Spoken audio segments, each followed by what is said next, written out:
are. This is UK CORRAL, the podcast that reviews every single comic ever written by a British writer. I'm your co-host Mike Allen, as always been joined by Adamantium. Idiot land. And of course, Nice Man. What was that sound Adam just made? I don't know. I was trying to go for Bob Dylan due to the reference made in one of these comics, but we'll get to that a little bit later. Yeah, there's many a reference. So I'm sorry, I have to tell you that a long time ago, a high school teacher of mine chewed one of my classmates out, because in reaction to something, he said it was very nice. And he told him nice? What nice describes nothing. That's bland, just bland. And ever since he said that, so Nice Man being called Nice Man, of course, is ironic. Are you saying you don't want to be Nice Man anymore? Oh, the last thing in the world I would want to be is Nice Man. The last thing. No, I chose the name. I'm happy to choose it, but I want you to know, of course, I choose it ironically. Okay. Yeah. Never think the many layers of this podcast. Okay, we got a lot. We could rechristen you Spice Man if you want. Yeah, there you go. Spice Man. No, I'll go with Nice Man because of the irony of the fact that it's close to Iceman, my favorite comic book character. It's all right. But just to be clear, no, it's ironic. One of these days, we're going to do a Spider-Man and His Amazing Friends podcast, okay? Anyway. But before we do that, we got to talk about Batman by Peter Milligan. This is our, I believe, third episode about Peter Milligan's Batman. This is the first time we've done a crossover, and I, as a rule, cannot stand crossovers that go between two titles, but here we are. That's fine. At least they're all written by the same person, despite what the cover says, but we do have two different artists in the story, Norm Breyfogle and Jim Aparo. This was, again, I like to use this phrase a lot, this was the height of Batmania. I think everyone on Earth was buying Batman at this point, including me. So I definitely read these when they came out. And it was a pleasure to read them again. And Adamantium is going to summarize this first chapter of The Idiot Route by, despite what the cover says, it's not by Alan Grant, it's by Peter Milligan and Norm Breyfogle. Yeah, what a mistake to make on the cover, but there we are. And I just want to go back to the cover because I think it's very interesting. Sure. How daring comics could be at this point, because here we see what we're going to open up the book to have as the main adversary initially for this story arc, which is the Queen of Hearts, who is a character who I've never heard of before up until reading these issues. I don't believe she's had much sway in the comic since, whether it be in reboots or if the character has somehow returned. We'll get back into it once we see what befalls of the Queen of Hearts. Yet, very interesting that this would be the image they choose to put on the front of this issue, depending what your take is on this character, especially considering where this arc is going to go. But with that said, getting away from that cover, what we're seeing is basically an opening in Rio de Janeiro, where Bruce Wayne is essentially contemplating something. And what he's contemplating is what's bringing him to this country. Particularly, what's bringing him here is an old adversary, the Queen of Hearts. And for those who are not aware of who she is, long story short, essentially she is someone who was misinformed that she had a terminal heart disease, went insane, because people in Gotham go insane all the time, apparently. It's just the thing they do, and becomes a serial murderess, I guess would be the official term. And her MO is removing people's hearts from their chest and putting them in these little cradles. Now, with that said, Batman would normally have no bearing to go to Rio de Janeiro. However, because he's dealt with her in the past and he knows the MO of her attacks, he's read newspaper articles about the victims of these serial murders, and he knows he needs to follow up because of a mistake he made. He was basically in a conflict with the Queen of Hearts many, many issues ago, and she pleaded with him while she was hanging precariously from a rooftop just to let her go. She would rather die than continue living, because if she did, she knew she could not help herself. She would continue to victimize people and commit these crimes. And ultimately, she proved herself correct and Batman incorrect in trying to take her to Arkham Asylum and give her a chance for rehabilitation. So now we have Batman in Rio de Janeiro on the basically on the trail of the Queen of Hearts, and he's doing his usual detective work. He's investigating scenarios, he's going to morgues, and he does manage to track her down.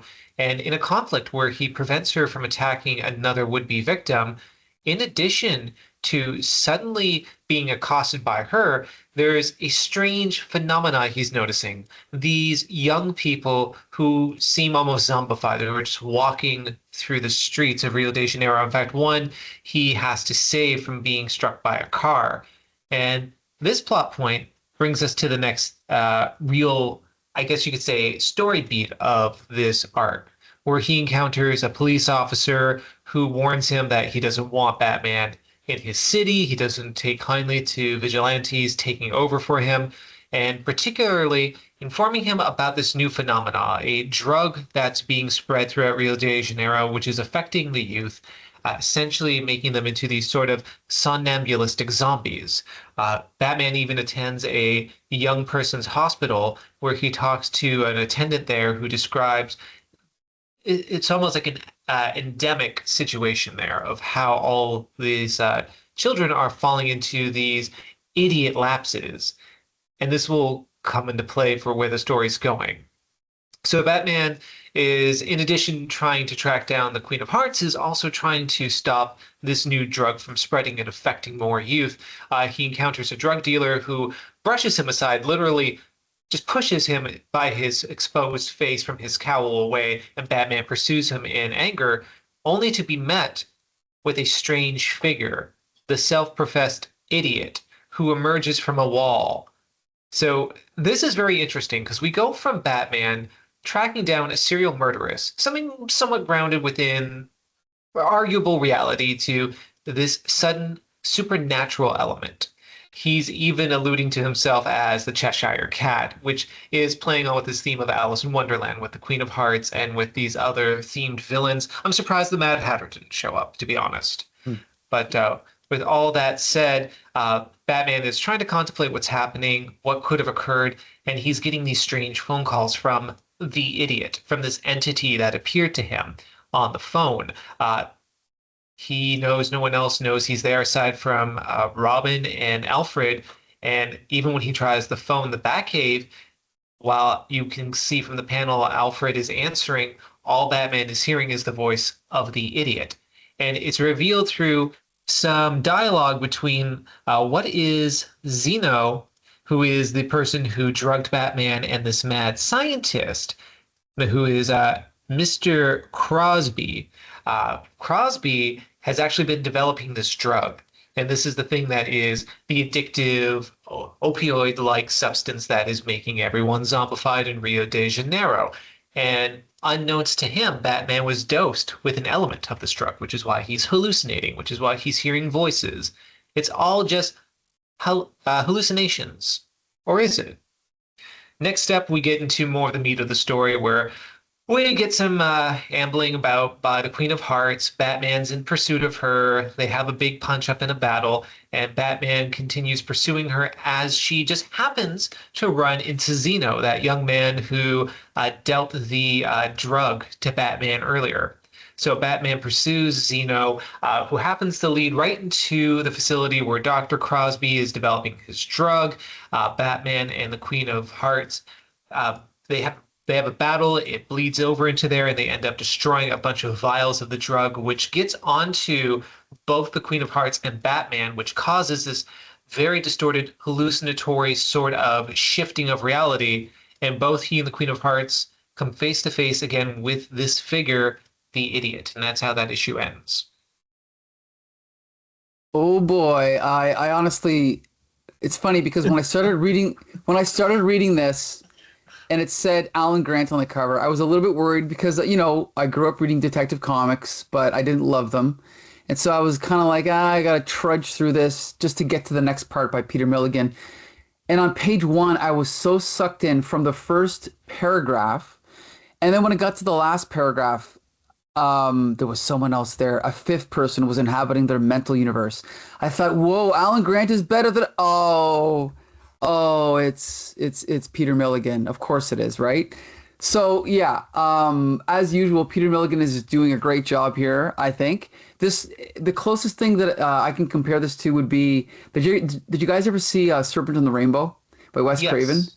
I love that movie, and this has echoes of that, right? You have an American going into what we can call an exotic land and encountering things he doesn't really know about. I'm not sure I love the idea of introducing a supernatural element into Batman, but I think that this rides the line of realism and, superhero fantasy, where the way that he interacts with the cops, like just being led into this, whatever it is, morgue, interacting with the other detective, the one that doesn't want him there or whatever he is, it just rides the line of, if Batman was real, how would he interact with other people? But it doesn't draw enough attention itself to make you question it. You just go along with it. And so for that reason, I love it. And I'll talk about the art in a minute. But before we get to that, we got to hear from Nice Man. What'd you think of this one, Nice Man? I'm glad I didn't buy it. Okay, but you got to tell us an actual review. Well, I suppose it's mildly interesting. I remember when I bought Peter Milligan's Shade the Changing Man, which Sure. was a Ditko character. And I think that was kind of like about hallucinations as well. Mm. So I think it's high on his list of stories and interests.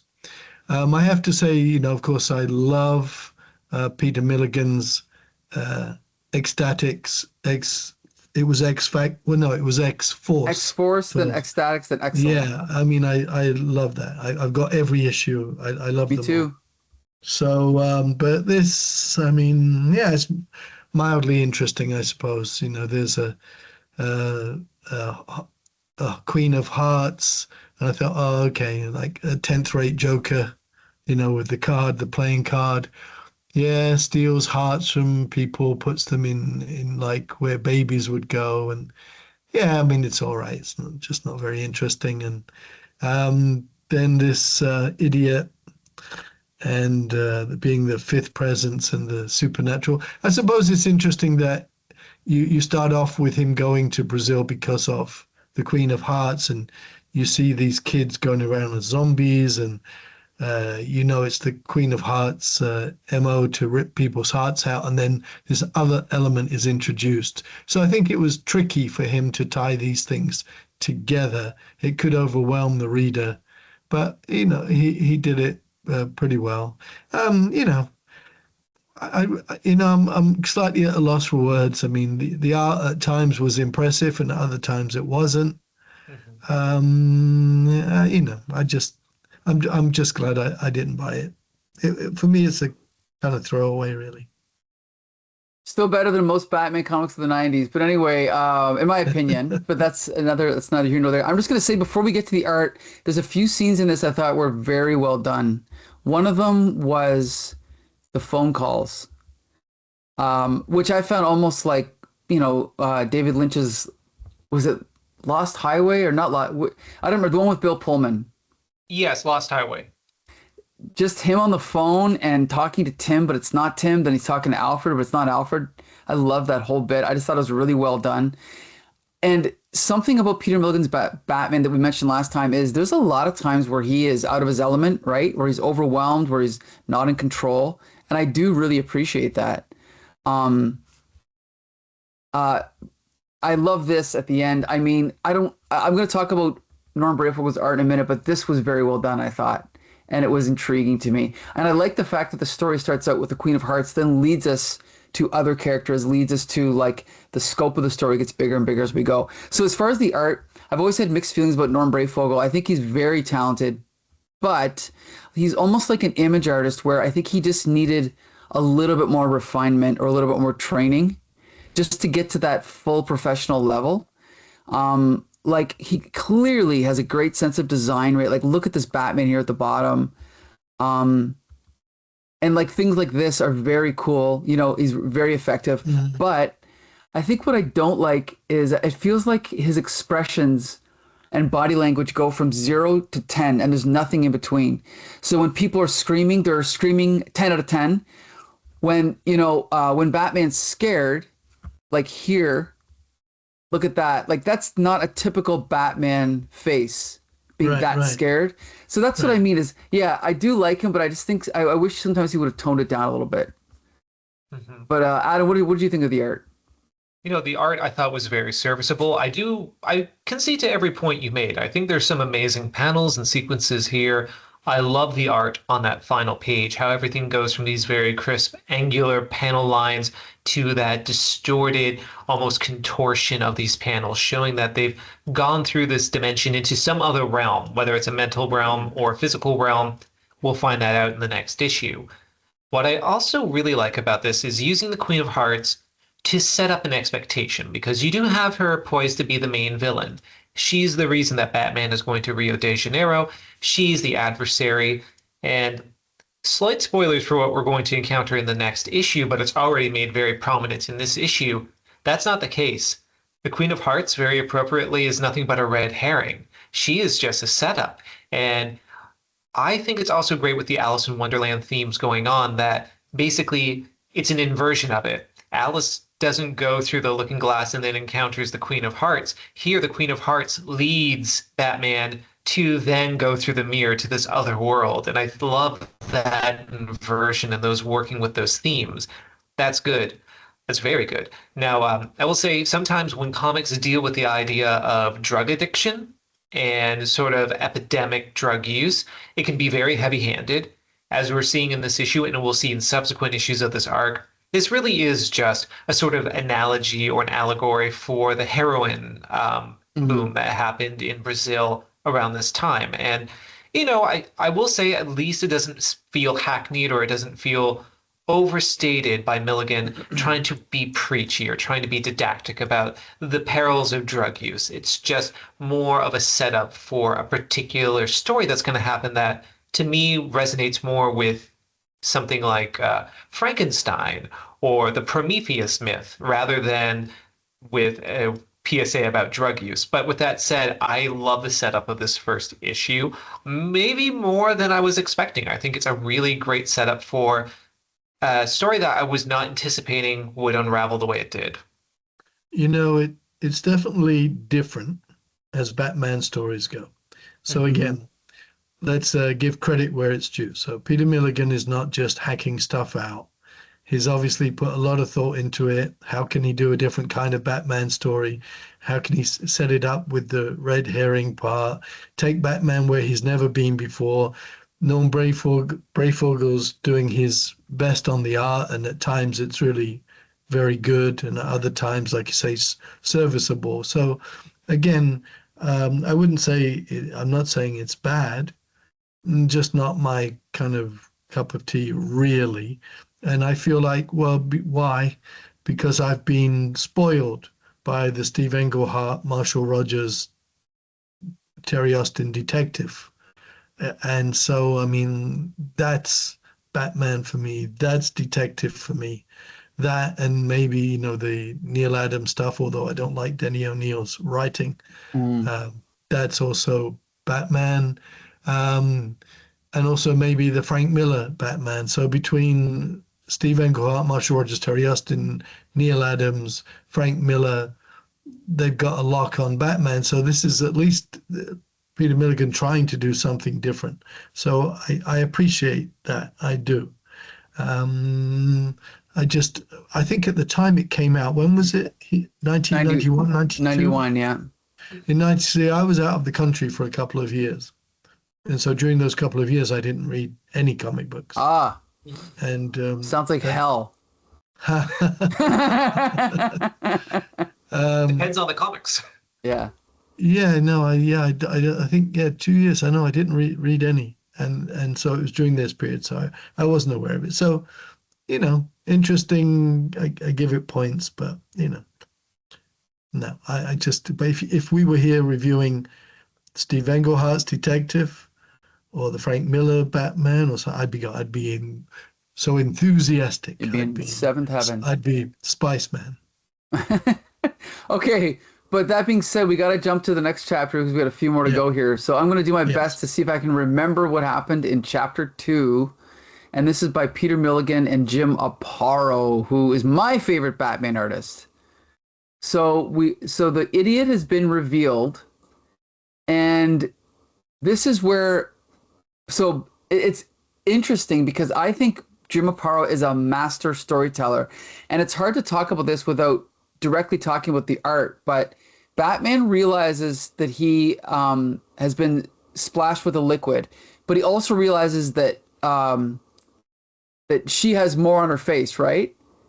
And so she is going through the same thing he is. And so we see these panels of her attacking him, looks like she's attacking the idiot, and she's holding this drill.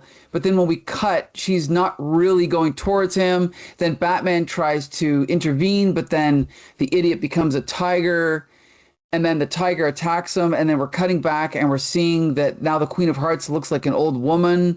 And we're also getting, throughout this and through other chapters, sometimes these idiotic ideas will be introduced. I don't think he actually says what the idiotic idea here is. He just whispers something into her ear. He whispers into her ear, and she goes, "No, that's ludicrous. That isn't my thought. That's impossible. The idiotic idea cannot be verbalized. It's too idiotic for words." So it's almost a joke. And keeping in mind that this is the same writer that did X-Force and X-Statix, it puts this in perspective for me, because if I can imagine Mike Allred drawing this, it would fit right in with X-Statix, I think, in my opinion. But anyway, so then it keeps going from there. So Batman is doing his best to combat the idiot, but as we can see, there's all these surreal situations happening, like the idiot's head is coming off of his body. Batman kicks it. It's not really there. Then Batman jumps out the window to go and chase after him. And we have like a long action scene, him like being pulled along by this truck. And then we have this is what I love right here, this kind of thing. We have a nice little panel split up in two. Batman is looking around is he still chasing the idiot?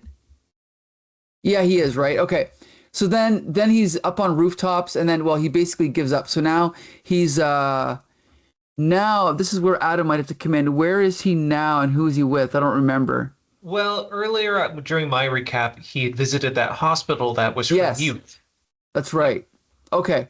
So then he goes back there. Oh, that's right. And he's talking to the guy that, he's the one that gave these youths the drugs, correct? Yes, and this character is going to be an important player, arguably for the rest of this arc. His name again is Zeno. Right. And so Batman's trying to guilt Zeno because he's showing him the kids that he's all turned into, like, basically zombies, husks, shells. And so he's trying to intimidate him and guilt him to helping him out to figure out how to deal with the idiot.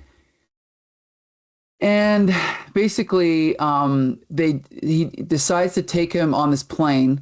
And there's actually a point here where for a minute I thought there was a red herring that, I don't remember if it was this point in the story, but I thought at one point it was going to be even more surreal than it was, but it wasn't. But we'll just continue on. And if it comes back to me, I'll bring it up again. But basically, he's going along and he's narrating.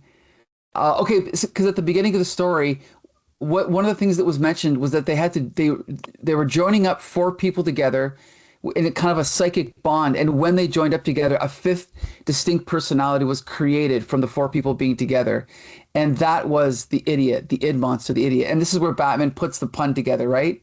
The id monster, idiot, the idiot, cute, right? That's kind of cool. So the character that's in, so now this is where it gets even confusing for me because there's so many characters. So the guy on the plane is Zeno. We've already had the Queen of Hearts. Now we're talking about Crosby. Yes, so Crosby developed the drug. He was the one conducting the research who came across this 5th personality, this 5th persona. And essentially what Batman deduces is that the idiot, this 5th persona that was essentially a gestalt of these other minds that he was experimenting on through his psychological experimentation and drug use, promised him a type of heaven. He promised him almost this paradise if he could help resolve this issue and manifest him into the real world through exposing people to this drug, which is the idiot root. The title of the comic itself is about a type of psychotropic root that's found within the jungles of Brazil, which is where they're flying to now. It's something that different indigenous peoples in the region have used for some sort of transcendental rituals. And here, the Westerners have come to exploit it, to use it for medical research. And this is what begat the slow cycle to generate this creature, the idiot. And so now Batman and everyone else is flying to the source of where the idiot root is, because that's where they understand Crosby has gone to source more of the drug. And so basically the motivation of now for the rest of the story is that the idiot is trying to become real, right? He has to consume as many, I don't know if he says brains or souls, but basically he consumes people's brains and then eventually he'll become real. But as we can see here, he's like a ghost, but he is tangible enough that Batman can harm him, right? So he punches him, and then the plane ends up crashing. They survive the plane crash. He rescues Zeno, gets him out of the fire. They make their way through the jungle and end up at this kind of like ancient temple, and they're attacked by. Are these the zombie kids? I don't remember. Yes, they are. Yep. And so he's attacked by zombie kids, and as he's narrating, he even comments that he can't harm children, but one of them comes up behind him and hits him on the head with a rock. And then he wakes up and he's at the feet of, what's his name? What's his name again? Crosby. It's Crosby. This is Crosby, yeah. So he's at the feet of Bing Crosby, and he's tied up and he's about to get injected with this idiot root by Crosby, and that is the cliffhanger. And I am glad I bought it. So nice, man. I really enjoyed this one. I like, again, how the story is expanding, the mystery is deepening, and of course we are treated to some great art by Jim Aparo, who's my favorite Batman artist. And I'd like to know what you think, nice man. Jim Aparo's art is still good, of course, still better than many artists, and still excellent in some places, but in general, I think he's way past his peak. And arguably, yeah. That's a little bit of a sad fact to me. If you go back to his art, like his Batman in the mid-70s, you would say, yeah, it really does resemble it. And of course, I mean, there's some really nice work here, and but it's not peak Jim Aparo. But that's understandable. What can I say? I mean, as you said, the story, you really have to focus hard on this story. You have to concentrate. If you don't kind of study every one of these issues from detective to Batman to detective to Batman, there's no hope. You're going to be lost. I'm not sure what Jim Shooter would have made of all of this. It was over. Oh, Jim Shooter. I mean, I love the guy, but come on, he couldn't have criticized this comic, I don't think. Anyway. I don't know. And then, sadly, Batman is beaten way too easily. I mean, knocked out by a kid holding a rock, and now he wakes up and he's chained, about to be injected by Crosby. Come on. But this is Batman who's gone up against so many different characters. Really, you're going to be laid out by a kid and some aging hippie guy who's tied you up to some chain and he's about to inject you. It's like, come on, no. Listen, okay. No. I do want to say one thing. I don't like when a character is captured like this, because the fact that the bad guy does not immediately unmask them exactly takes me right out of the story. It's ridiculous, but I can forgive it. Though. I'm fine. I can suspend my disbelief. But Adamantium, what's your take on this one? I'm going to do just one quick rebuttal to that last point. It's not Crosby's interest to know who Batman is. He has a There you go. monomania. All he wants to do with this monomania is he wants to manifest and give corporeal form to the idiot. So he doesn't care. Just as long as he can Okay. inject the drug into Batman, that's all he wants to do. So I don't even think about that. And another rebuttal, I like that Batman was toppled. My critique over contemporary Batman comics is that he's too infallible. I He's agree. too tough. I like the fact that he is such a vulnerable hero. That's part and parcel of what made him so popular. The fact that he is just an average man and maybe somebody who gets struck in the back of the head with a rock, especially after just enduring a plane crash, is, to me, oh, that's actually better than him, emerging from a fiery wreck, cowl completely intact, saying some gruff one-liner to some villain he's about to deck in the face. I prefer this for Batman myself, and I understand preferences all about, but anyway, that's neither here nor there. However, no, it is very here and there. However, this is Batman. And by this point in his career, he would undoubtedly have something reinforcing the material on the back of his head, because he's not stupid and he would know he'd be vulnerable. No. Somebody could shoot him there, fire a dart there. He'd have to have something reinforcing the back of the cowl, specifically to avoid things like this. He doesn't have eyes in the back of his head. It could be in a jungle, somebody could fire a poison dart. But I have to now I have to retort, because at this point Batman did not have any armor. He had spandex. There was never any indication. He was facing people with guns all the time, and he never had body armor or Kevlar or anything. It doesn't even have to be armor, just something mildly intelligent. Well, Additionally, I mean, look how he's dressed. You know what I mean? Come on. He is wearing his underwear outside his pants. Nice. Yeah, so let's be honest. Come on. What was the other thing I was going to say? But he would have done that to protect the back of his neck, and I forget. There was another point I was going to make, but sorry, I'm just not convinced by these things. When I see these things, I think it's too contrived for the purpose of moving the plot along. If you're going to get Batman down and he's going to end up tied up and completely vulnerable, because after all, if it had been somebody who wasn't obsessed with helping using him to create the idiot, somebody would have just killed him. He's right there. So no. What can I say? I grew up reading lots of various Batman comics, actual runs and issues I would be difficult to rename because they were just sporadic issues. Watching TV shows, both the animated series and the old, of course, 1960s serial, and what happened in those episodes and comics all the time. Batman would always be captured and tied up. To me, this isn't out of the realm of normalcy for him, but I just want to step away from this argument just to talk about one other point. Basically, I like this issue a lot. I like that the Queen of Hearts is a red herring. The main adversary is the idiot. I love the play on his name, the idiot, like the psychological id. And I wondered, why do I like this character so much? Because in previous Milligan Batman runs, I voiced very vocally disliking supernatural elements in my Batman stories.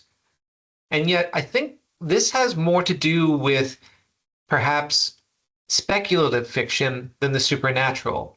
We're talking about this experiment that runs where through this combination of psychological testing, these four consciousnesses create a fifth individual consciousness. And I kind of like that because it's in more the realm of science fiction, speculative fiction, rather than fantasy and horror, which I appreciate. And maybe that just makes it a little bit more palatable for me. Regardless, though, up until this point, I really love this arc. I was not anticipating where it was going, all these twists and turns, the fact that the idiot is this unique entity that I have not seen Batman, at least I didn't think I've ever heard of Batman encountering at this point of history up until then. No, never. Very interesting.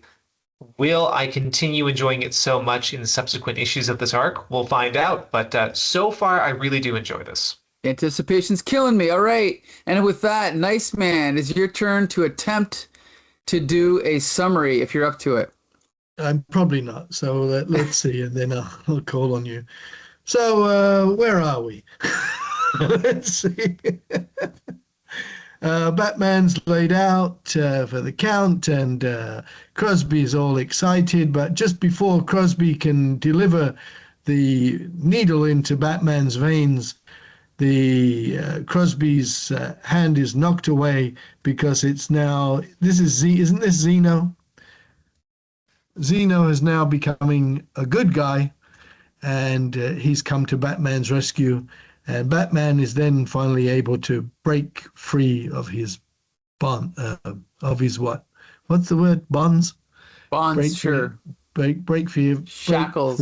Free of his bonds. Then Batman and Zeno are attacked by the zombie kids, and so Batman has to deal with them and get them all tied up and put out of commission. And then on we go. So then it's back to the four characters right from the beginning who are all hooked up, zombies in their own way. They're all hooked up because, of course, they're being leeched to bring about the creation of the idiot. What does he decide to do about the idiot root?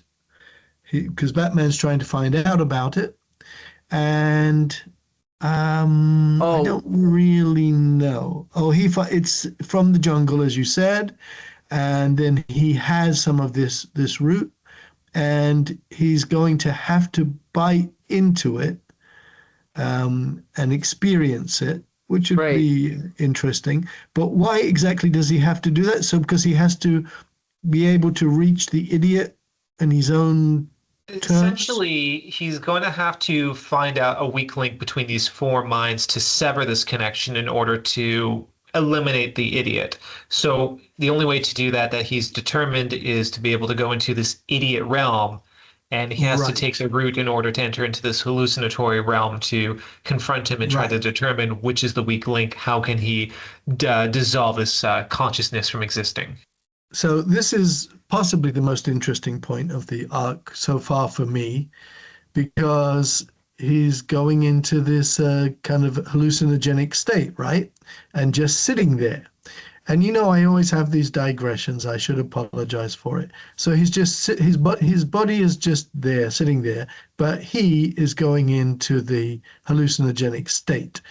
Does this remind you of another comic book character? I don't know. Who's Doctor Strange? Reminds me of Animal Man. No, Doctor Strange in this case, because Doctor Strange is apt to leave his body and just go into, an astral projection, which means his body is vulnerable while he's in this other world. So, but Zeno's here to kind of try and protect Batman's body, but Crosby is attacking both anyway. Meanwhile, Batman is in this in the idiot's realm, and now he's kind of face to face with the idiot, which gives the idiot a chance to do what he does, and that is try and give Batman a head massage, because this is what he does to others. He just grabs them by the head, by the skull. It looks like a head massage, but in fact, it's actually sucking their, what's he doing? Sucking his psychic energy, his brain energy, his brain waves. Basically. Something like that. So Batman learns that he has to embrace this hallucinogenic state. He has to embrace like the drug state if he's going to be able to, combat the idiot. So he can't fight it. So he learns not to fight it, but just to embrace it, which almost sounds like an endorsement of taking illegal drugs. Don't fight it, just embrace it. That's right. Say so yes to drugs. I'm not sure whether this whole story is a say no to drugs or a say yes to drugs. I'm not sure. On the one hand, no, because it can really mess you up and turn you into a zombie state. On the other hand, if you're in it, by the way, if you happen to be in it, don't fight it. Just embrace it, and then you can get the full benefit. Mm-hmm. So anyway, he learns to embrace it, and because he learns to embrace it, he can get the characters who are all linked up. He can get them disengaged to break the kind of idiot spell. I don't know if that's the end. Is that the end of this issue? Oh no! Then he's gonna. No. Then he's got to kick. Looks like he kicks Crosby in the nether regions, and then he goes off to, where does he go off to? The jungle. Now, he's driving into the jungle, and he's looking for. Oh, that's right. Oh yeah, I remember this. Yeah, he's in the jungle with Zeno, and then suddenly he's shocked because coming down is it the Amazon perhaps, is a fleet of cars with Native Americans in the cars. So he quickly realizes he hasn't come out of the hallucinogenic state. He's still hallucinating.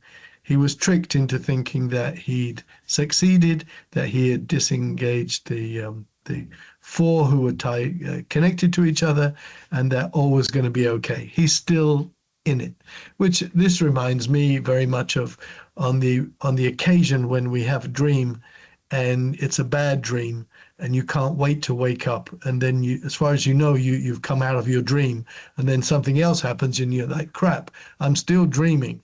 I haven't come out of my dream. So that's very claustrophobic, and that was a good twist to the story, I thought, Batman thinking that he'd solved the problem, thinking he was out of the hallucinogenic state, and instead he's still high as a kite and lost in it. But he does emerge at some point, doesn't he? Yeah, and to be honest, this is where I thought we were going to find out he was still in the dream or whatever, where he wakes up with Xena here. Are you looking at my images here? Yeah. Paul? Okay, yeah. So he wakes up and he finds out Xeno has kind of helped him, right? Right. Has pulled his body from where it was, which kind of surprises Batman, which I thought was good. He's like, wow, you managed to pull me out. How did you do that? Because after all, Batman's fairly bulky and Xeno's just a scrawny guy. But, where there's a will, there's a way. So anyway, he has dragged Batman's body out to safety. And after that, what do we learn? What are we learning exactly? This is the backstory to what Crosby was doing, and how Zeno's telling him that it's creating the fifth person, which is the idiot, who now says, I feel so real. Then, of course, in true villainous way, the idiot then immediately turns on Crosby, who's made his creation possible, because as they all say, yes, thanks, I no longer need you. Mm-hmm. So Crosby gets the head massage treatment. And isn't it terrible? You see how disrespectful I am. Mm-hmm. Adam would never do a recount like this. He wouldn't. Oh, I was going to say it, so I'm glad you are instead of me. So, but we have one page to go. So what happens on the last page? In the last page, I don't know. There's a hospital. There's a couple of characters. It's a cliffhanger, but not much of one, because we only see the reactions of the characters. We don't see what they actually see. So it's not a great cliffhanger, but it's a cliffhanger. Yeah. And who are these characters? A doctor, and who's that other guy? An orderly.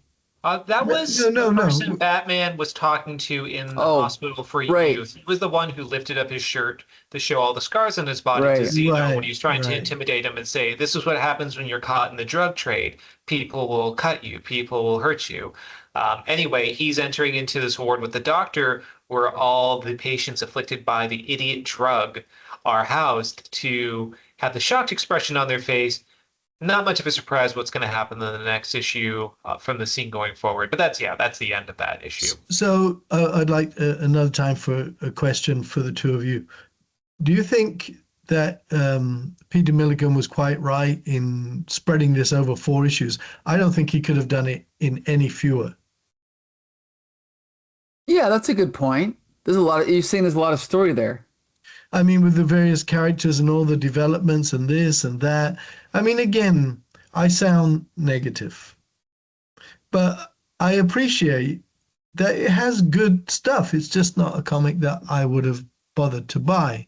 Mhm. But I do appreciate it has good stuff. And I think one of the things is I think he was smart to do it over 4 issues.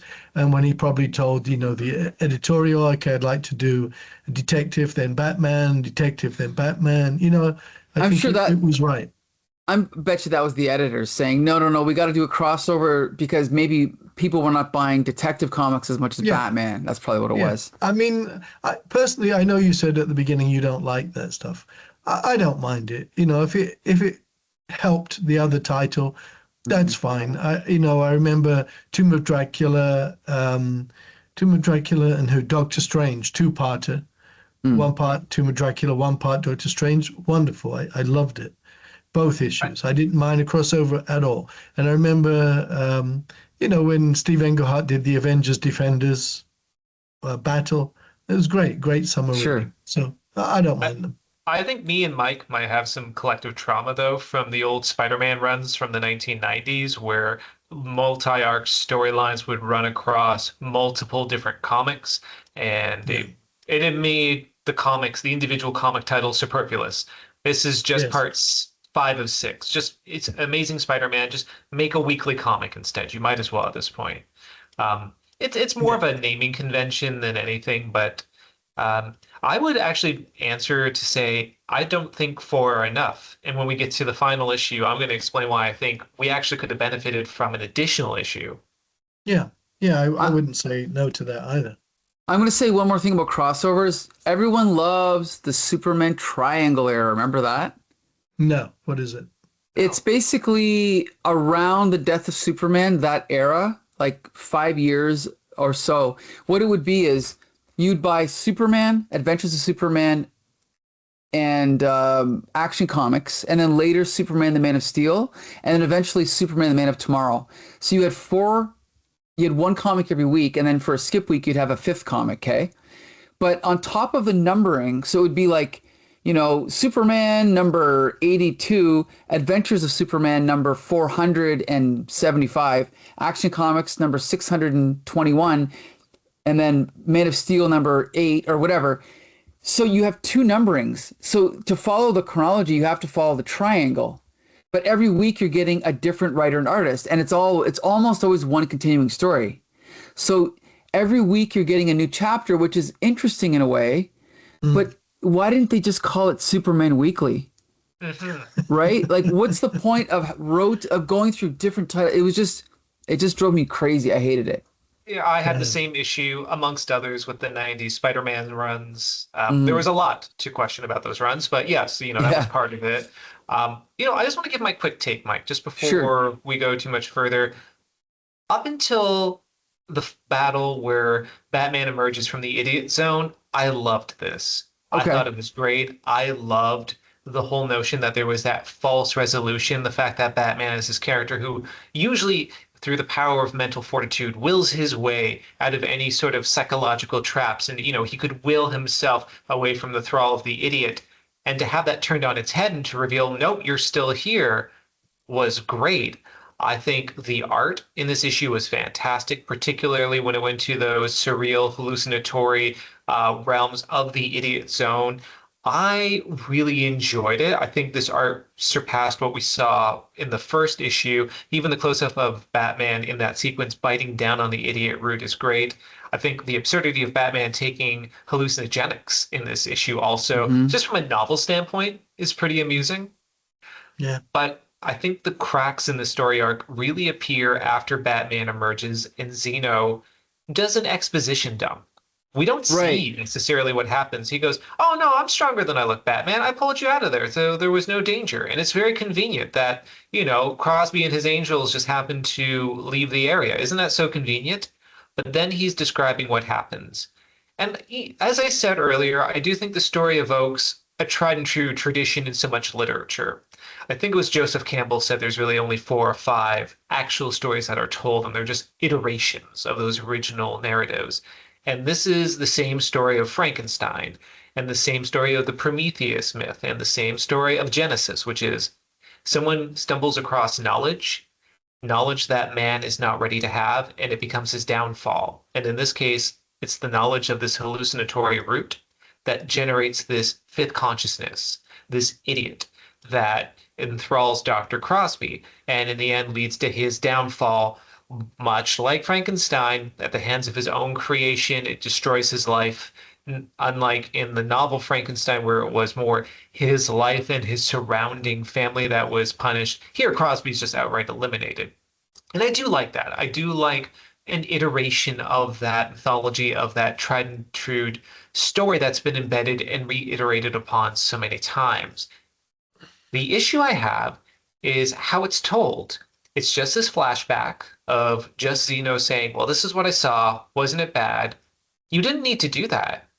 Just from a story mechanical standpoint, you could have just had Zeno looking in, cutting between Batman in the idiot zone and reality, and showing that the idiot had manifested and he was free. And then when he was gone, and maybe when Dr. Crosby's mind was sucked up by the idiot, he just left because the idiot was done with everyone. And then Batman could wake up then because he was no longer enthralled. There's a mechanics to the storytelling that I think could have been done better in that regard. And there's also one thing I didn't like. If we turn to the page that actually shows the corporeal manifestation of the idiot, you'll notice everyone's heads are engorging to these giant... You have to go forward more, Mike. Oh. Yeah, you have to go to where Zeno's recounting. They're engorging into these like egghead style giant domes. Yeah. And that's going to be something that happens throughout the next issue, which I find very ridiculous. You have this very grounded, actually very dark, scary story of this consciousness, this incorporeal entity that was a threat to Batman on so many levels. And he's basically making eggheads out of people, causing their heads to explode. And he's then giving, as Nice Man so poetically phrased, scalp massages to people. And it took me out a little bit. It became a little bit campy, a little bit too silly for the tone the story was trying to tell. I still like a lot of this issue, but I think this is the first one in this arc where I really saw some cracks in an otherwise nice facade. I'll say, as far as the heads exploding or growing, I didn't mind that because it felt like he's going full on, like this is something that would happen in a maybe Wes Craven horror or even a David Cronenberg movie. So it didn't stand out to me because we're already dealing with fantasy, in my opinion, right? With this guy, idiot, coming to life and all that stuff. So I didn't mind that. But I gotta say, the scene at the end really bothered me with Zeno. Or Xena. Wait, Zeno? Yeah, Zeno. The reason it did is because this is the perfect setup for Batman to be tricked because we don't see it, right? The kid just says, oh, yeah, I helped you. I'm stronger than I look. It just felt like a setup for him to be lying to him, but it didn't pay off. So it just felt very awkward, right? I thought. Yeah. Okay, well, but I guess that's it. I guess we have one more to go, right? So is this mine now? No, you just did for the second issue, Mike. If you're okay, I'll just run through this one. Yeah, sure, it's your turn. Just for brevity's sake. So basically, the idiot is out. He's large and in charge. He is corporeal, and he's running through Rio de Janeiro, wanting those sweet, sweet skulls of people to feast upon, as we all do. So Batman goes to the aftermath of the manifestation of the idiot in this hospital. Basically, there's blood and viscera everywhere. It's because of all the heads exploding from the children. Yes, this comic has children's heads exploding. Batman talks to the social worker, the attendant of the youth hospital that we had referenced earlier, and he's just recounting what I just said. He saw one of the youth's heads expand and then explode. He saw the idiot come out, consume the minds of everyone in there. Luckily, he was able to hide. And then that's how he's in the hospital. And then out of nowhere, remember that detective from the very first issue of this arc? He appears behind Batman. And they're going to be working together on this case. Batman's trying to find some sort of correlation to why the idiot manifested in this way as such a violent force.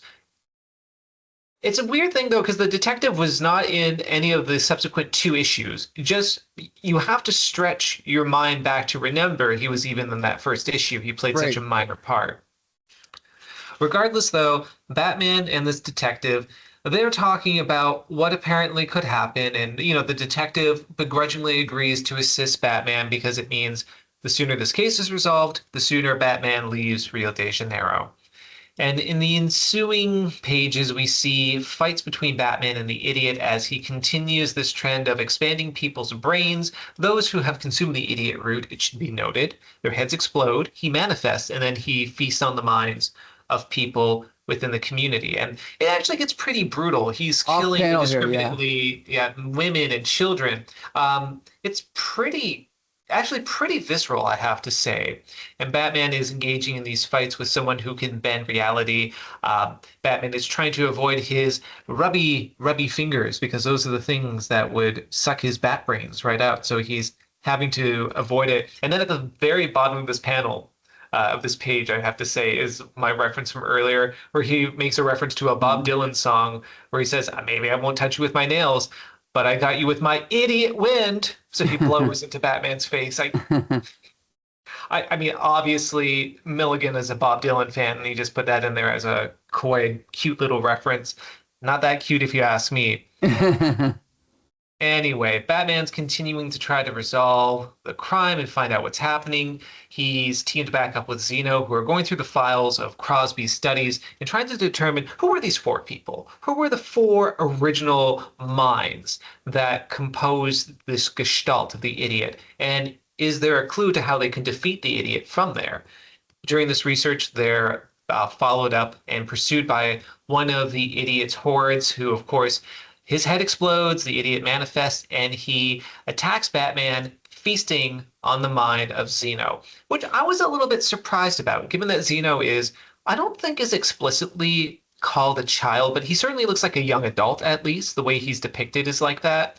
And so they essentially kill what's a young adult or adjacent to a child in the story in a very brutal fashion. So it was a bit shocking to actually see that in this issue. I was surprised.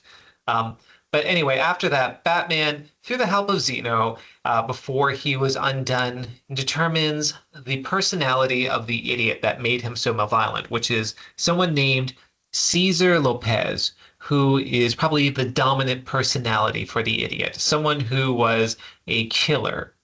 So from this, Batman's trying to investigate a little bit more and figure out what could happen, why this particular person was so dominant and why it manifested in the Idiot, and also what his weakness could be. And in the course of his investigation, he discovers that Caesar was a cook.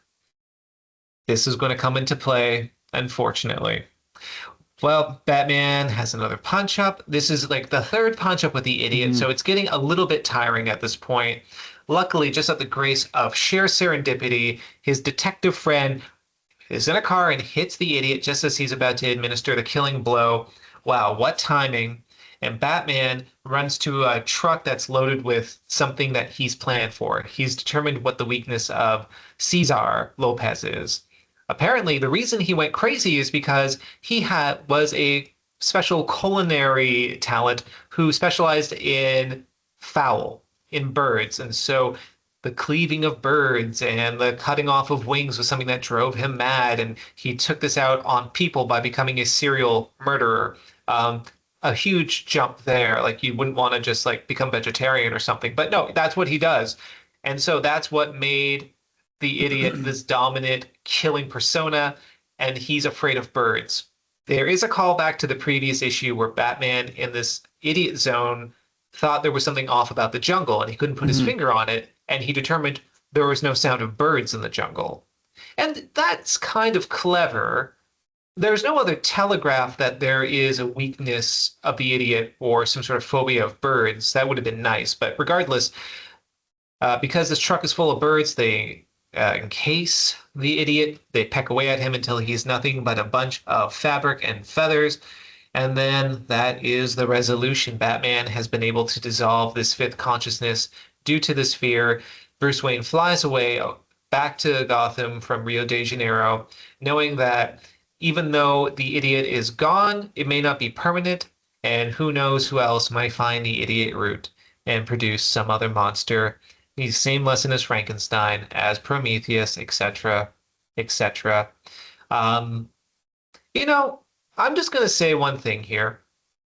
I did not like the pacing of this issue, pardon me. I didn't like all the fights. It was so redundant, repetitive. There was 4 different punch-ups I felt between Batman and the Idiot. And there was no clever breadcrumbs for his weakness being birds. I did appreciate in the previous issue he heard no sounds in the jungle, but he couldn't quite identify what was wrong. When Batman wakes up, there is a toucan overhead, which kind of alludes to the fact that this may come into play later, but there's nothing. If there was a little bit more thought put into this, maybe Milligan would have wrote, I don't know, the idiot standing next to a cafeteria or something, seeing some fried chicken and wandering away, or maybe having some hesitation approaching somebody near a pet store where a canary is in the window. Some sort of breadcrumbs lining to indicate that this would be a weakness for this character, and maybe even allow Batman to use his deductive reasoning and exemplify this deductive reasoning by determining, oh, there is a correlation here. It seems there's some sort of issue with birds. Why is this? And then come to the conclusion. It felt rushed. It felt artificial. And I'm going to have to say, this did a nosedive. I went from loving the story arc, and this one, I was very dissatisfied with it in the end. I'm going to say one thing, and I brought it up before. We've talked about Peter Milligan's Animal Man run, which followed up Grant Morrison's Animal Man run. And the reason I didn't like it is kind of, I think, the weakness of every Peter Milligan story we've read, which is the buildup is always better than the payoff. The payoff is never fully satisfying. It doesn't fully make sense. Even the whole bird thing, it's like, okay, there was one little clue, and then it's revealed that he was like a chicken butcher or whatever, but it doesn't thematically connect to anything else other than it just being a little cool detail that he put in there, and it gave Batman a way to figure out the mystery. But I mean, I don't know. I guess you could say that it was crammed in, and like you pointed out how many fight scenes there are. Those pages could have been spent doing other things. We completely lost that detective character for 2 issues, right? I couldn't stand that. Where was he? Why was he even brought back? There was no need to even have him in here. In fact, when Nice Man talked about how incensed he felt when Batman was bludgeoned by these children, I felt incensed that Batman needed to be helped by this pudgy detective hitting the idiot with a car. To me, that's not even planning. That's just sheer happenstance that he happened to survive. That's bad storytelling to me. If this detective is going to be so important, even to be some sort of parallel or mirror for Batman, you have to have him throughout the storyline. Yeah. It just felt like, I said earlier, I felt like this could have been 5 issues. Maybe this issue could have been more Batman seeing the carnage in Rio de Janeiro as the idiot's doing his thing. The breadcrumbs are left of maybe some sort of phobia of birds. He's reestablishing a relationship with the detective, maybe especially in light of Zeno's execution. And then the 5th issue is the resolution. Have some massive fight. Have a better correlation between Batman and the detective, and then have that reveal about the identity of the dominant personality and the birds being his weakness. But even then, it seems like such a, mind the pun, a paltry payoff. Okay. All right. Yeah, that's the best pun. That's the best pun. Nice Man, you get the last word on this one before we jump to the last issue, because we have one more to go. But what did you think about this wrap up? Much the same as Adam described, to be honest with you.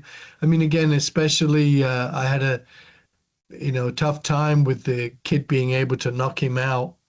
And now, as you said, here again, he's at the mercy here of the idiot. If it weren't for the pudgy detective coming along with the car to strike the idiot. This is presenting Batman as too weak. Remember, again, what did Steve Englehart say in a scene in Detective when it was the Hugo part, Two Stranger. That's, isn't it, Hugo Strange, two-parter, when Bruce Wayne suddenly wakes up and he says, "Well, what a nightmare I had." And he says, "Wait a second, I don't have nightmares. I give nightmares." I thought, yes, that's right. But this Batman, you get knocked out by a kid, and then again you're about to be injected, and you're only saved by Zeno, deflecting Crosby's hand, and now you're about to be sliced and diced by the idiot, but you're saved by the detective in the car. Do you realize how weak this Batman is? He's constantly needing to be saved by others. No, no, no. Okay, well, we have 14 minutes to talk about one more comic. Oh, easily done. Okay, so I'll do this one. The Library of Souls. We jumped ahead a few issues because Peter Milligan did not write them. This is 643 now. Look at that. We open up with another mystery because it's Peter Milligan. And basically... Isn't it detective? This is detective, isn't it? It's detective, but they're not all detective stories. I mean, they should be. But they're supposed to be, right? They should Otherwise, be. how is detective different from Batman? I bet you if you jump ahead a year and it's not detective stories, when they're doing Azrael, Batman, and all that stuff, Night Quest, Nightfall. Anyway, okay. So this old woman comes across a skeleton in her bathtub that starts Batman on this mystery of investigating all of these skeletons showing up all over the city. It's revealed that so far there's 10, which I guess that means 11 total, that have popped up all over town, and we see glimpses of them over the next week. More and more keep showing up. Then eventually the Gotham police realize that these bodies are being dug up from cemeteries around town.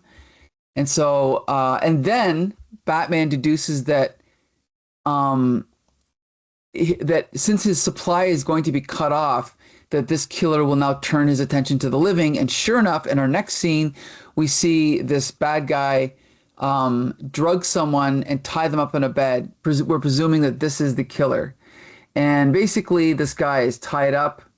And then we cut away, and then I'm already, so now, now we're already at the part that I'm starting to forget things. So what happens here? So this couple comes home. I don't remember what happens here. So yes. Okay, you can go ahead. You can jump in, Adam. You can jump in. I was just going to say, he strategically places these bodies in different locales. Right. Each is adorned with a leather jacket with a number on the arm piece, and he was just trying to dump the body in this couple's house. And because they're witnessing him, he has to kill them. Right. And then we see another body with a different number on the jacket. So these are our clues, right? Then we jump around the city. We see all these other people dying. We see her jacket's 640. His number is 990. His number is 260. So then Batman deduces, this could have something to do with, what could it be? So he goes and he talks to a librarian. And he has this idea that maybe this is tied into the Dewey Decimal System. And if only we had a librarian on our podcast, they could help us out with this. Does anyone on Earth not know how the Dewey Decimal System works, Adam? Probably not, right? Maybe youngsters don't. I don't know. More than you would think, but okay. For better or for worse, it is a cataloging system for public libraries that's used throughout the continents and North America. This particular one, he's deducing the numbers are correlating to numbers of the Dewey Decimal System, which is basically what your books are about, the subject matter. So, for example, 500s would be science. Now, one thing I got to say, wouldn't it be better if the numbers on the jackets were like 640 decimal something something decimal something something? Because when you're just seeing these numbers, there's no indication that it's Dewey Decimal other than, like, how would you put those two things together? Yeah, it's bizarre that Batman came to that conclusion. Maybe he read the title of the issue, though. That's the only thing I can figure. That's probably it. And so anyway, so then Batman is like, well, the first victim's name was John Watkins. He was a psychologist. The priest number was 260. And the priest was his number was 260, and which is religion. The 200s is religion, right? Yeah. Yeah, And, Christian and religion, and they're basically figuring out these numbers correlate to the livelihoods or careers of all these individuals. right, right. And so then we cut over to this guy with the bad guy with someone tied up in the bed. And then he basically gives his origin, right? That he was a librarian and he was fired, but I don't remember if it's here or later, but he had an idea of how to revise the system. Is that revealed later?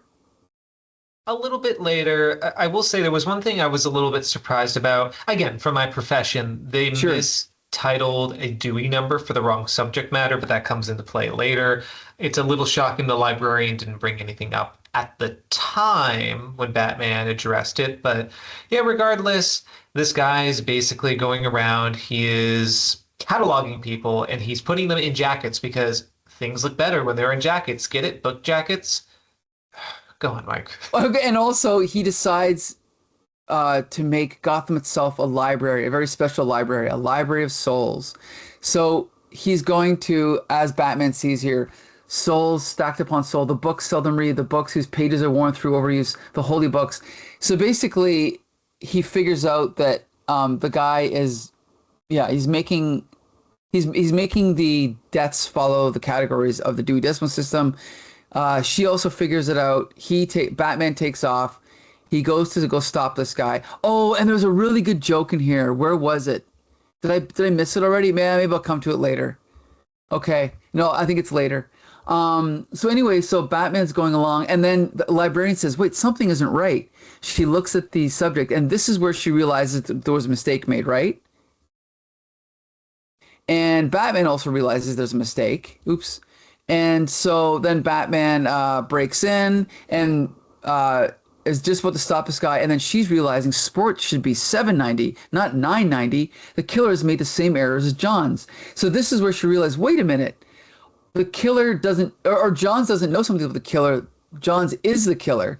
So then we get a nice scene where she gets confronted by him and she's startled at first, but then she slaps him across the face, which is nice to see, for a damsel in distress to actually defend herself. She runs down the stairs. She sees one of the dead bodies, but now all of a sudden she's tied up. And now the guy's giving more of an explanation for what's going on, saying that he hears voices in his head that are telling him to do this.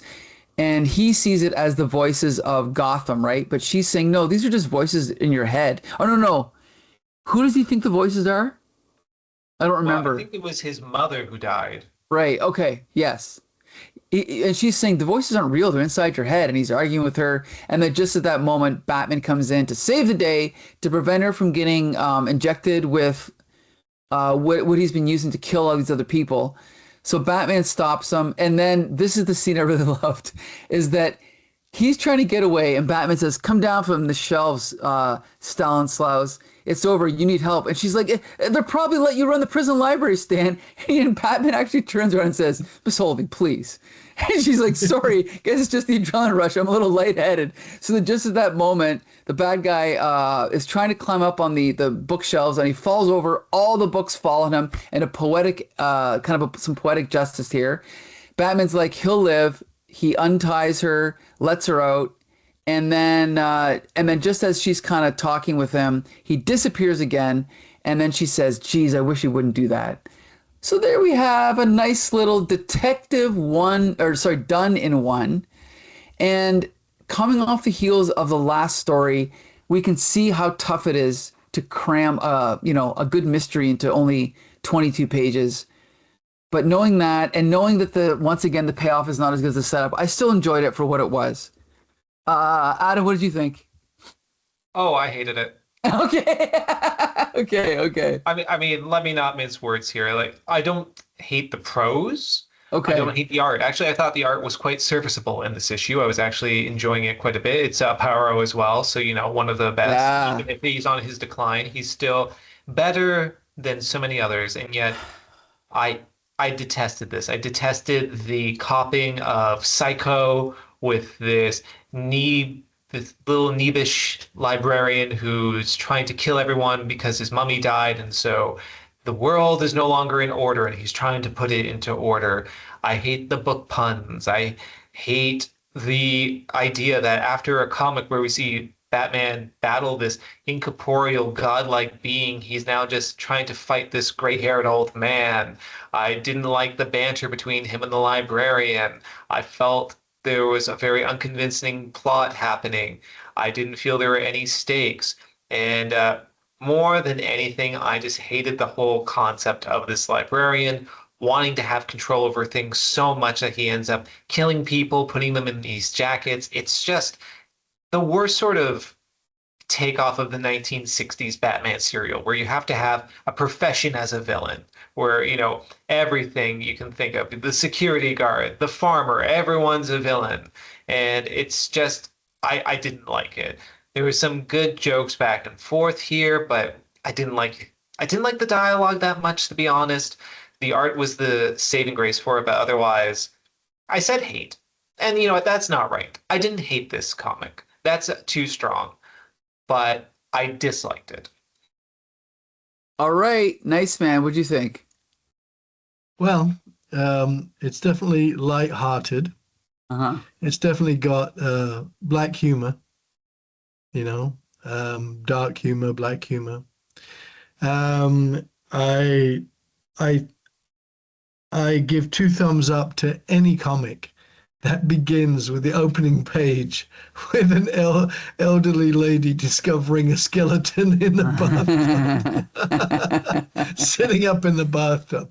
So if there were just one page to this issue, the opening page, I would say good. I give it thumbs up, because you can't beat that, can you? Can you imagine if you send a plot synopsis to the artist, even like a page by page? So opening page, elderly lady, you know, trembling, enters the bathroom, and she shines a flashlight and sees a skeleton sitting up in the bath. Great. I think that's great. It's like X-Files. Yeah, it's great. So, I love it. Yeah, you know, like X-Files. So that page alone made it good for me, because I thought, oh, that's great fun. That's great fun. That's how you begin a story. Later on, you know, of course, you've got to take everything with a pinch of salt, because it's not meant to be taken seriously, really. It's just a conceit, you know, about this with the librarian and killing people and giving them numbers and trying to work out, well, this one's got number 100 because of this profession, and that one's got number 500 because of that profession. And you can tell it's quite a little bit of fun, because even though, Adam, as you pointed out, the librarian slaps the male librarian, right? The killer. But before that, he slugs her. And in a typical comic book, you know, if the woman is slugged like that, she's going down and she's going to be a damsel in distress. No. In the very next page, like, bang, and gives it back to him. So I like that too. And then I know it turned into like an episode of Criminal Minds, really, you know. If you saw any Criminal Minds, this kind of fits Criminal Minds, you know. Yeah, I've got to inject people, I've got to tie them up, you know, and I've got to explain to them why I'm doing these terrible things. So I think it had its moments. I'll take the female librarian slugging the killer guy after he slugged her. I thought that was great. We don't see that often enough in comics. I thought the splash page was great. I wish I had written that splash page. I would have loved to have written it. I thought the books falling on him, you know, made me laugh a little bit.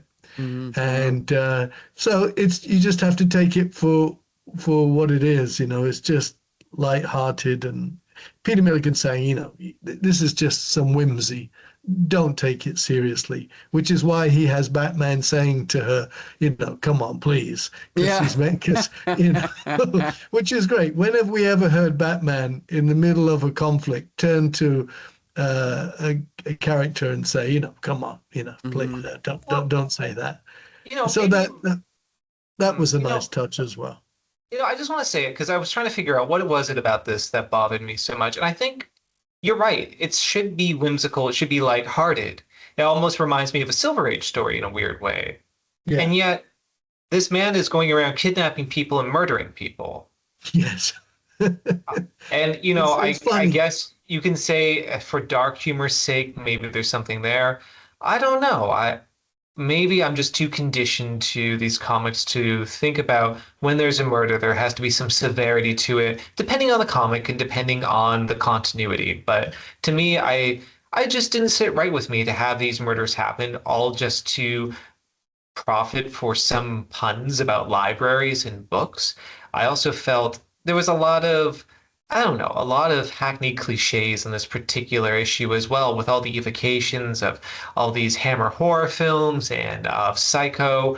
I honestly, I would say maybe it's also recency bias because just having read Idiot Root, while I did not care for the ending at all, I'll give that story arc it had ambition. This But didn't have that. So, here's the This is a thing. different kind of ambition, I think. Mhm. yeah, lack of. But don't you like I compare the vibe of this to first of all EC horror, or even like an Alfred Hitchcock film where these dead bodies piling up are just fodder for jokes, and that's okay because it's just a story.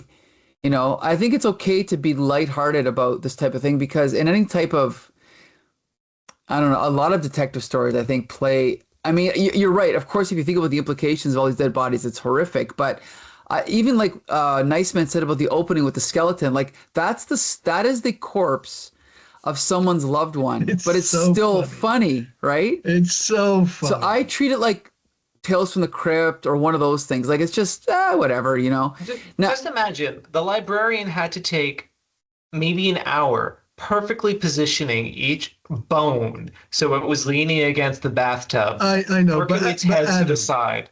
Adam, you're taking it too literally. I think if Peter Milligan were here with us, and I bet he wishes he were, he would say, "No, I was just having a laugh. I had a few beers, and I was just having a laugh." And I'm sorry to jump in here, but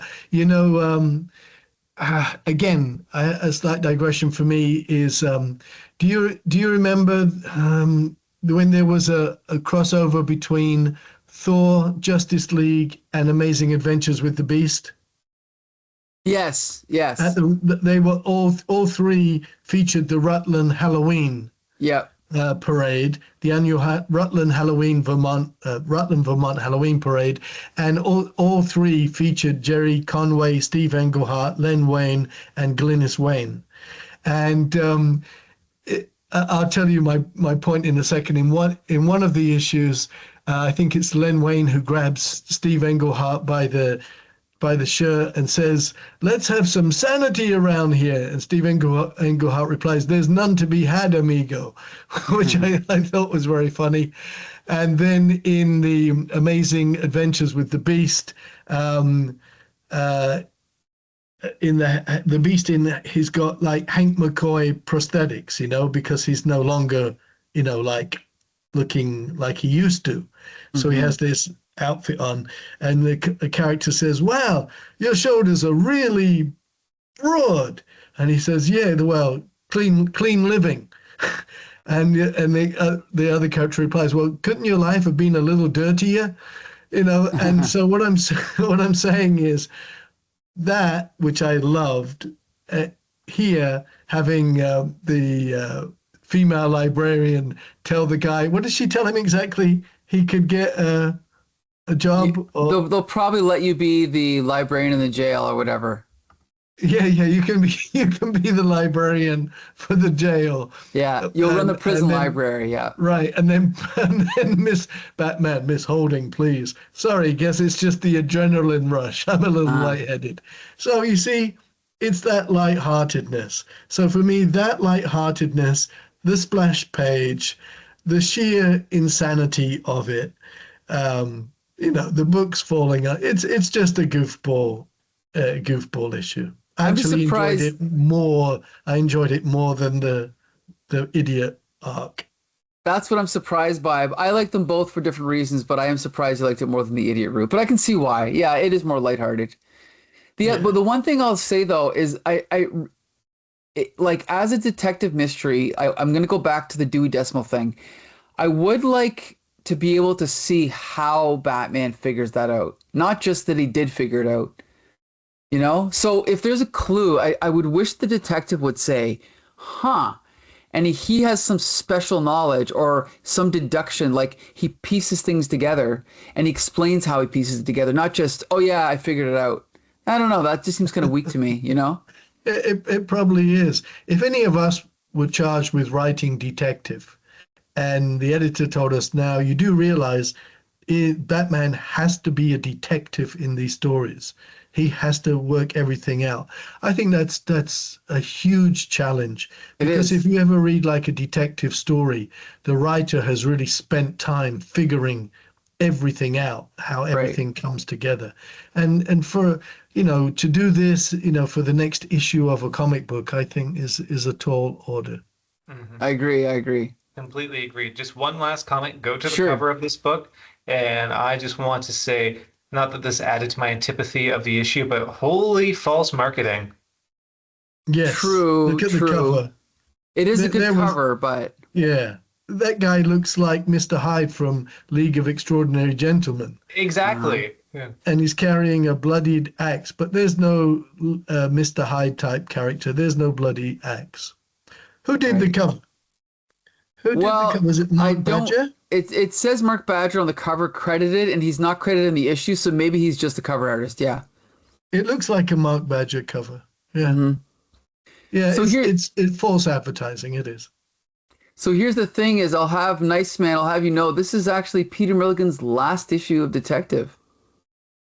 All right. So your long national nightmare is almost over. However, no, it's not a nightmare at all. I just love Peter Milligan on Ecstatics and X-Force. That's the Peter Milligan I love. I couldn't really get into his shade, The Changing Man, and what else? Oh, and I tried Animal Man, but I couldn't either. I mean, Grant Morrison, you can't follow Grant Morrison on Animal Man. Right. You can't follow Peter Milligan on Ecstatics. It's true. That kind of thing, So, there is still one more Peter Milligan Batman we're going to review in a future episode. But before we get to that, by special request of our podcasters, we are finally going to be reviewing a Mark Millar comic, The Skrull Kill Crew. Special request by Nice Man. No, I really thought, as you were building up, my head was saying Sebastiano. Not yet. Not only is it not Sebastiano, it's a Mark Millar. For me, yes. Oh my God, in comparison to Mark Millar, Peter Milligan is heavenly. You know what? I'm going to take back everything I said about that last issue. Because now we're going to be Skrull Kill Crew. We'll see. Well, you know what, though? I'll read it.